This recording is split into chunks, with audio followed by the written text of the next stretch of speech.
Hello everybody, welcome to another episode of the Orestimba Warrior Network. Today we have a lot of information to cover, so let's kick it over to Sean with some senior information. I got white, what you want? Welcome to Orestimba Warrior Network. Here are your senior announcements. The deadline for FAFSA is March 2nd. Seniors, don't forget to turn in your community service hours by February 28th in Patty's office. For our next segment, we have Natalie with the homecoming news. Last Saturday, the juniors held their winter formal. The theme of that winter formal was Enchanted Forest. The royalty was Wyland Hopgood, Madison Reeves as Lord and Lady. Duke and Duchess were Jasmine Cortez and Arju Bautista. Princess and Prince were Alex Brand and Sofia Avila, and King and Queen were Jesus Gonzalez and Brianna Rodriguez.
Next up, we have the WASC report with Celeste. Hello, we're with Mr. Pruitt and we came to interview him about WASC. So the first question I have is, what is it?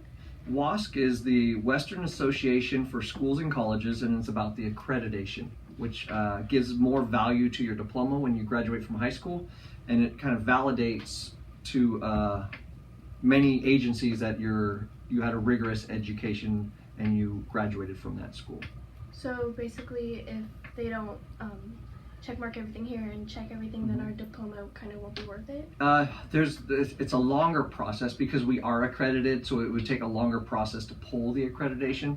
We would really kind of have to fail a few times if that was the case.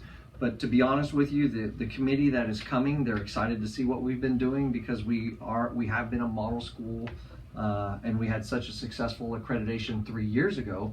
And I think the only students that were here when we had that full accreditation was our seniors. They were freshmen at the time. So, and some remember the accreditation, some don't. This is actually a progress report for our 6-year accreditation. So what they want to do is they want to show up and see where are we in our 6-year accreditation plan that we wrote 3 years ago. So they're going to come and validate what we've done and give us some coaching tips on the areas that we can improve on and keep moving forward, so that when we do the next 6-year, which would be in 3 years, we'll apply for another 6-year one.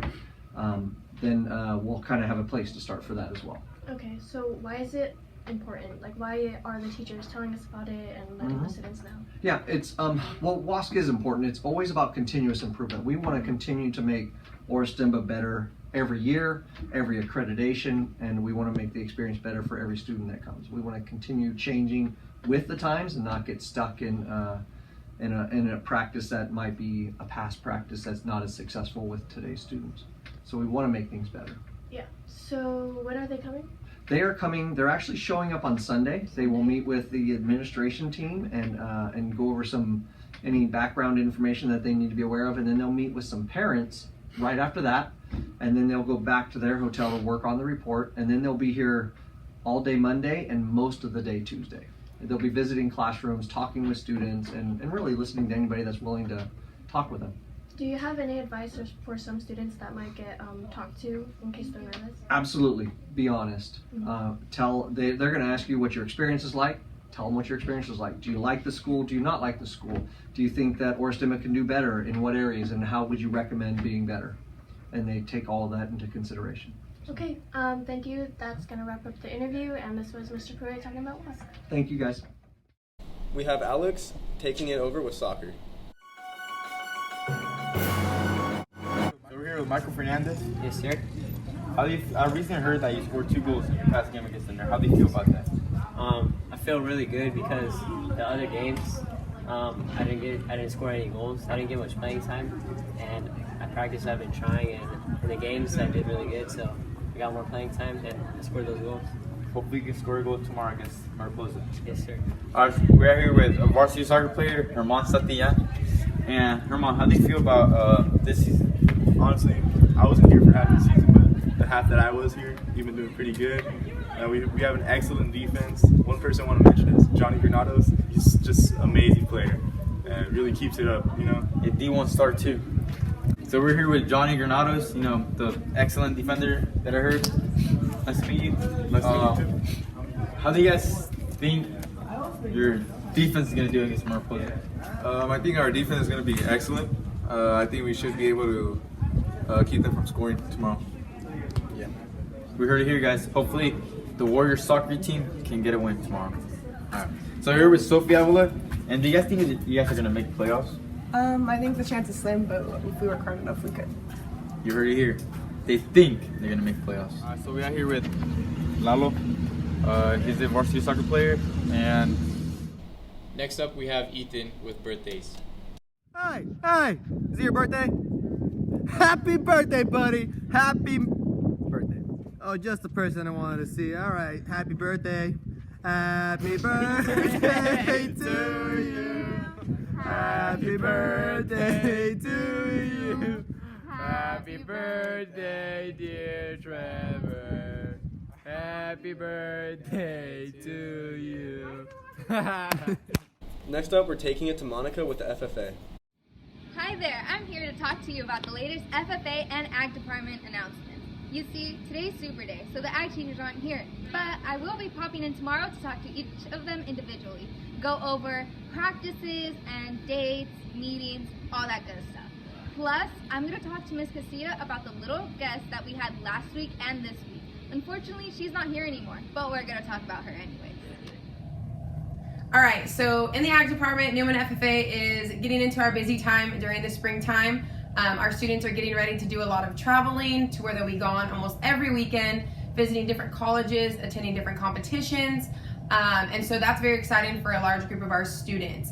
On top of that, some things that have happened recently, we just got through fostering a bottle baby lamb that we helped a fellow teacher on campus with whose mom rejected it. So a lot of you have been excited to come visit Jane, our little department mascot, who is now back with her fellow lambs out on the pasture. Yesterday we had our sectional speaking contest where we had numerous amounts of students who participated in public speaking contests. We had Ellie Dite and Sophia Gomez place first and third, and they will be moving on to the regional round. We had Doreen Dite place third in job interview. We had Diego Garcia in extemporaneous public speaking and Natalie Velasquez in prepared public speaking, both of them placing fourth, and all 5 of those students moving on to the regional competition in March. We have our crab feed coming up next Saturday that our boosters host, which brings in a great amount of profit for our program, and we're just excited to get springtime underway and get busy and give our students a lot of opportunities to get involved. Next up, we're taking it to Alzea with basketball.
Ismail is going to be leading us on to the Wedding Singer play. Here with David Fernandez, another performer of The Wedding Singer, and today he's going to tell us what his role is in that performance. I played Robbie Hart, the wedding singer. Alright, what's your favorite part about that role that you get to like do? Oh, my favorite part about that role, I just like, since The Wedding Singer is a comedy, I really like just being funny, because I feel like that's what I'm strongest at. And there's a part, I don't want to spoil it, but there's a part towards the middle of like the first act where I just get to be as like crazy as possible. Like ignorant, just ignorant, full-fledged ignorant. I just get to yell at people, dude. It's so fun. That's my favorite part. So, like, what type of things made you want to get into like the performing type of steps? I don't know. I've always liked acting and performing and writing and doing all this in general. I've always had a knack for that kind of thing, and it wasn't until a few years ago that I was asked if I wanted to be a part of the musical theater department. That I was like, yeah, that sounds like a lot of fun. And that wraps up this week's news for Orestimba.